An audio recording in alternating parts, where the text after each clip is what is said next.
만약에 주식을 곧 접고 싶다 그러면 일단 3월까지는 해보고 접어야 될 것 같습니다.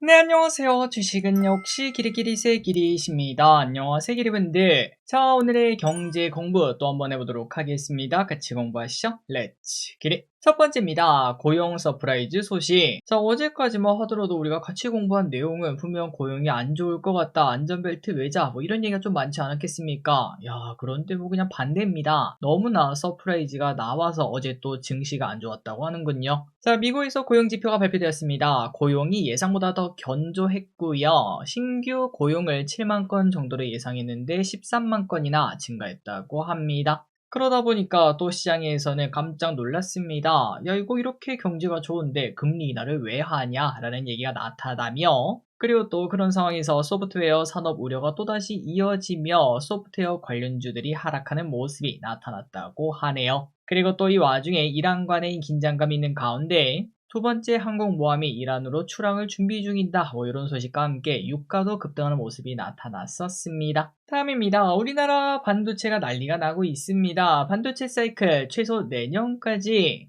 이거는 뭐 작년에만 한 100번은 넘게 공부했던 내용이고 올해도 한 20번은 넘게 공부한 것 같은데요. 반도체 그렇게 좋다고 합니다. 너무너무 좋다고 하고, 그리고 오늘 삼전을 17만 9천 얼마인가요? 거의 18만원 터치하는 모습도 나타냈고, 이제 곧 20만원 또 꿈이 아니라고 하죠. 사실 여기서 10몇 프로만 오르면 20만원입니다. 그리고 이 와중에 DS투자증권은 D램 사이클이 최소 27년까지 이어진다고 하며 가격 상승은 올해 3분기까지 이어진다고 하는데, 앞으로 이제 삼전이 어떤 식으로 흘러갈지, 그리고 주가 흐름은 어떤 식으로 흘러갈지 계속 체크하면서 확인해 보도록 하겠습니다. 다음입니다. 코스피 상단 6,000포인트로 상향. 삼전이 이렇게 올라버리면 코스피 목표치도 당연히 올려야겠죠. 코스피 상단 6,000까지 등장했습니다. IBK 투자증권은 3월에 주주총회 시즌 기대감이 있다고 언급했다고 하네요. 아니, 그 주주총회가 뭔 의미가 있는데 바로 상법 개정안 등으로 인해서 기업들의 주주치나 행보가 주가를 위로 올릴 수 있다고 하고요. 그리고 환율도 더 하락할 수 있다고 합니다. 아니, 환율은 또 왜 4월에 WGBI 편입 이슈로 환율이 안정화될 것으로 예상되며, 그리고 3월에는 RIA 계좌가 출시되죠.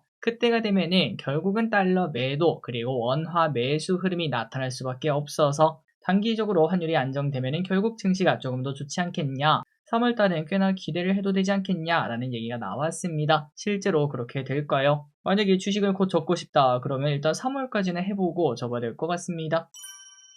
다음입니다. 주주 환원 얘기하니까 이런 얘기를 이어서 할 필요가 있겠습니다.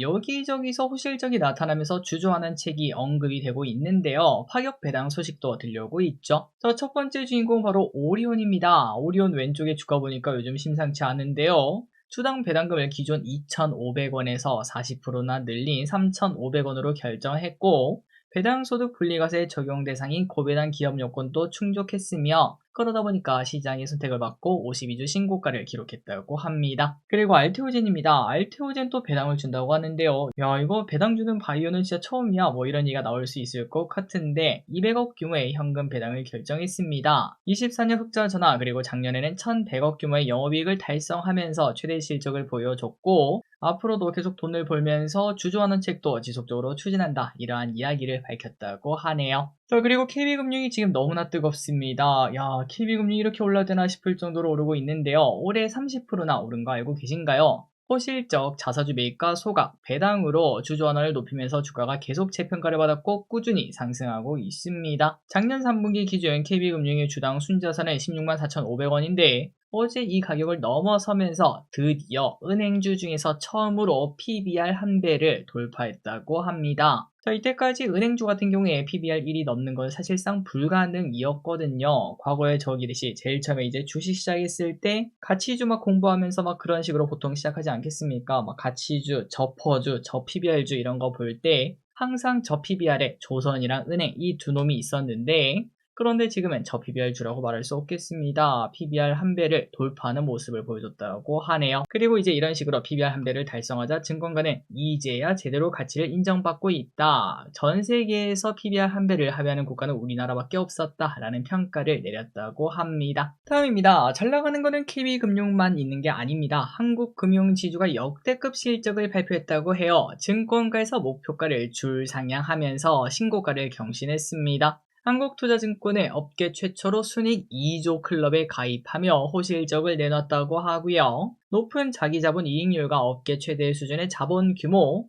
소극적이었던 주주 환원을 탈피했고 배당소득 분리과세 요건에 충족된 점을 긍정적으로 평가했다고 합니다. 자, 그래서 오늘 한국금융지주 10%나 급등했는데요. 그런데 신한투자증권에서 목표가 35만원을 제시, 아직도 10만원이나 업사이드가 남은 걸 확인할 수 있습니다. 어디까지 가는 걸까요? 다음 소식입니다. 이거는 좀 재밌는 소식이라고도 볼 수 있겠는데요. 동전주도 퇴출 대상. 자, 유명한 증시격언에 이런 말이 있습니다. 동전주 투자하지 마라. 그런데 이제는 진짜로 동전주에 투자할 수 없게 된다고 하는데요. 오는 7월부터 동전주에 대한 상장 폐지 요건이 신설된다고 합니다. 앞으로 동전주가 되게 되면은 그 이후 90일 동안 45일 연속 1000원 이상이 되지 않는다면은 상폐가 바로 되어버린다고 하는데요. 제가 알기로 미국에서도 1달러 미만이 계속 유지되면은 상폐가 되었던 것 같은데 똑같은 걸 확인할 수 있습니다. 그리고 이제 앞으로 시가총액도 200억 미만은 상폐가 될 수 있다고 하니 이제부터는 우리는 꼭 동전주 투자만 안 되고요. 1000억 미만 주식 투자하면 또 안 될 것 같고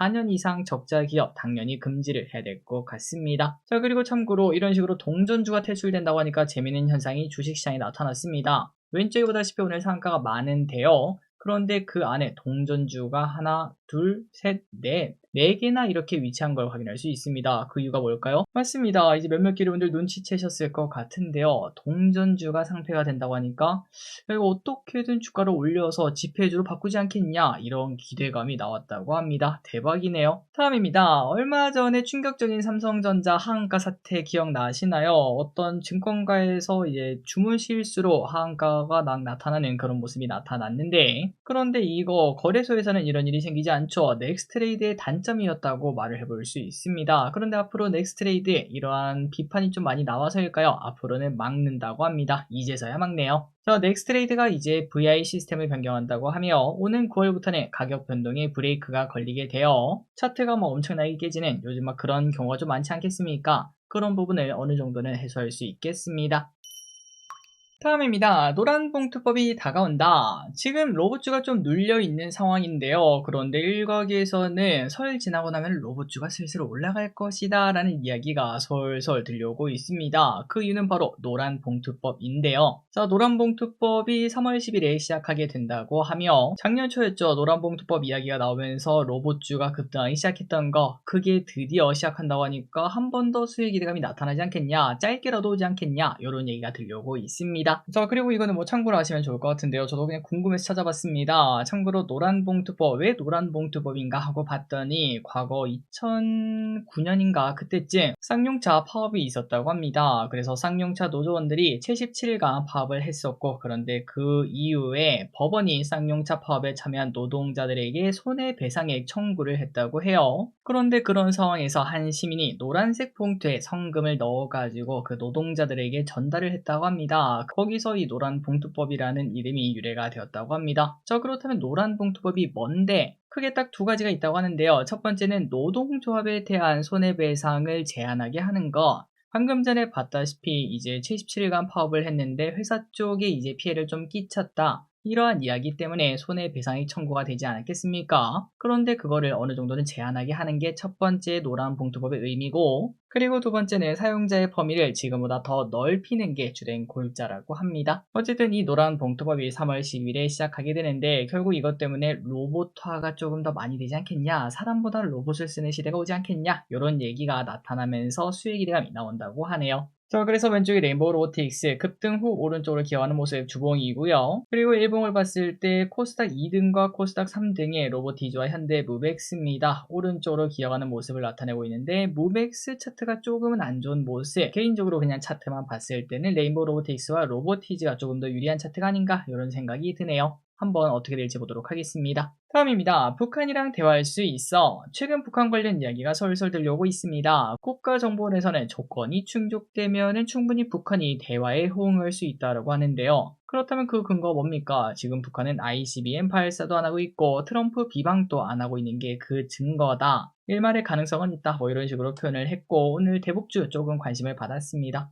그리고 대북주는 어떤 식으로 봐야 된다고 했죠? 맞습니다. 이런 식으로 뉴스 나올 때 사는 게 아니라 오른쪽으로 기어할 때 아무도 안 볼 때 진짜 심심해 죽을 때 거래량이 얼마 없을 때 그때 사서 이런 식으로 한 번씩 급등하는 모습이 나타납니다. 뭐 큰 소식이 나타날 수도 있고 짜잘한 소식이 이런 식으로 나타날 수도 있는데 그때 매도하는 전략이 가장 유효하지 않나라는 생각을 해봅니다. 참고로 좋은 사람들과 안 한 뒤에 주봉을 봐도 비슷하죠. 이런 식으로 바닥에 깔려 있을 때 매수하고 슈팅 나오면 매도하는 그런 전략을 쓸 수 있겠네요. 다음입니다. 중국 4,300억 푼다. 중국도 소비 지원금을 푼다고 합니다. 중국 경제가 그렇게 안 좋은가요? 춘절 기간 동안 원화로 4,300억에 달하는 소비 지원금을 투입한다고 하고 지급되는 형태는 소비 쿠폰, 구매 보조금, 현금 등 이런 형태가 있다고 하네요. 자, 이런 게 있다 보면 당연히 경제가 활성화될 수도 있겠죠. 그래서 뭐 중국 증시 차트를 봤는데 뭐 이미 다 잘 올라가고 있더라고요. 항생 주봉을 보면 이런 식으로 올라가고 있고 상해 차트도 비슷한 흐름을 나타내고 있습니다. 최근 증시가 좋은 게 우리나라뿐만이 아니었네요. 다음입니다. 히토류 소식 보도록 하겠습니다. 지난 1년 동안 네오디뮴이라는 가격이 2배 넘게 올랐다고 하는데요. 참고로 네오디뮴이 뭐냐? 우리가 흔히 알고 있는 그 히토류입니다. 그 중에서도 네오디뮴은 강한 영구 자석 소재로 주요 핵심 광물로 평가받고 있다고 하는데 왼쪽에 요거는 최근 5년간 차트인데 2022년 그때 고점 찍고 엄청나게 하락했다가 다시 이렇게 급등하는 모습을 나타내고 있는데요. 뭔가 이거 보니까 딱 전기차 흐름 그런 거랑 비슷하지 않겠습니까? 그래서 봤더니 전기차 구동 모터 여기에 들어간다는 걸 확인할 수 있습니다. 그래서 차트가 이렇게 생겼군요. 그런데 여기서 중요한 거는 이 네오디뮴이 로봇 관절 그리고 AI 데이터 센터 구축 여기에도 들어가게 된다고 합니다. 그리고 결국 나중에 또 전기차 구동 모터에도 또 들어갈 거고 수요가 확실한데 라는 얘기가 나타날 것 같죠. 그런데 이 와중에 중국에서 수출을 통제하면서 가격이 계속 오르고 있고 대체 소재 개발엔 진척이 크지 않아서 앞으로 가격은 계속 올라갈 것으로 보인다고 합니다. 이 네오디뮴이라는 단어를 기억해 놓을 필요는 있을 것 같네요. 다음입니다. 니켈의 가격도 최근 많이 올랐다고 합니다. 최근 1년 차트가 뭔가 좀 이상해요. 그렇다면 니켈 가격 최근에 또 이렇게 오른 이유가 뭔가? 바로 최대 생산국이 인도네시아인데요. 인도네시아 정부에서 최대 광산이라고 할 수 있는 워다베이 니켈의 생산 쿼터를 대폭 축소했다고 합니다. 작년 쿼터가 4,200만 톤이었는데 올해 1,200만 톤으로 70%나 급감시켰고 이렇게 많이 감소시킨 이유는 그동안 니켈 공급 과잉이 심했다고 하며 이를 해소하기 위해서 쿼터를 축소했으니까 당연히 니켈 가격은 올라갈 수밖에 없었습니다. 다음입니다. 보면은 한숨이 나오는 카카오 차트 작년 6월에 급등 후 오른쪽으로 계속 기어가는 모습인데요. 방향을 잡을 듯 말 듯 못 잡고 있는 카카오. 그런데 카카오 역대 최대 실적을 써냈다고 합니다. 매출은 전년비 3% 성장, 그리고 영업이익은 48%나 성장했고요. 장 초반 급등하는 모습이 잠시 나타나기도 했죠. 그리고 컨콜에서 구글과 전략적 파트너십을 맺었다는 소식도 발표했습니다. 구글 클라우드와 TPU 운영 논의, 그리고 안드로이드 XR 기반 글래스에서 카톡을 보내는 협력 이런 것들을 추진한다고 하네요. 마지막입니다. 새벽 배송 규제 완화. 최근 연일 급등하고 있는 마트 관련주 오늘은 좀 쉬어가고 있는데요. 새벽 배송 수혜 기대감이 나타나고 있기 때문에 그렇죠. NH투자증권은 이마트 내 홈플러스 경쟁력 하락 및 쿠팡 반사 이익으로 인해서 목표 주가를 16만원으로 상향 조정을 했다고 합니다. 자, 다만 일각에서는 이미 쿠팡이 꽉 잡고 있는 시장에서 대형마트가 설 자리가 있겠냐 그런 고민이 충분히 나오고 있다고 하는데요. 그래서 기르분들에게 한번 여쭤봤습니다. 1200명이 투표를 하셨고요. 질문은 딱 이거였습니다. 쿠팡 사용 중이신 분들만 답변을 해주세요. 앞으로 이마트 새벽 배송 아니면 홈플러스 새벽 배송 등등 이런 것들이 나오면 갈아타실지 안 타실지 여쭤봤는데 갈아탄다가 40%고요. 안 갈아탄다가 14%고요. 그리고 필요 없다. 뭐 갈아타는 거 안 갈아타는 거 그건 내가 정하는 게 아니다. 그건 바로 할인이 정한다. 이렇게 말씀하신 분들이 50%나 되는 걸 확인할 수 있습니다. 자, 저도 당연히 세 번째인 것 같습니다. 개인적으로 쿠팡도 뭐 저렴해서 쓰고 있긴 하지만 앞으로 이제 대형마트가 새벽 배송이 뛰어들면 당연히 할인 경쟁 나타나지 않겠습니까? 거기서 이제 할인 쿠폰 많이 주는 거기를 뭐 당연히 쓰러 가지 않겠나? 그리고 저와 같은 생각을 하고 계신 분들이 50%나 있는 걸 확인할 수 있습니다. 그 말인 즉슨 충분히 이제 이마트 등이 새벽 배송 시장을 충분히 뺏어올 수 있겠죠. 자, 오늘의 공부 여기까지 끝났습니다. 항상 같이 공부해서 진심으로 감사합니다. 지금까지 길이셨습니다. 빠이요!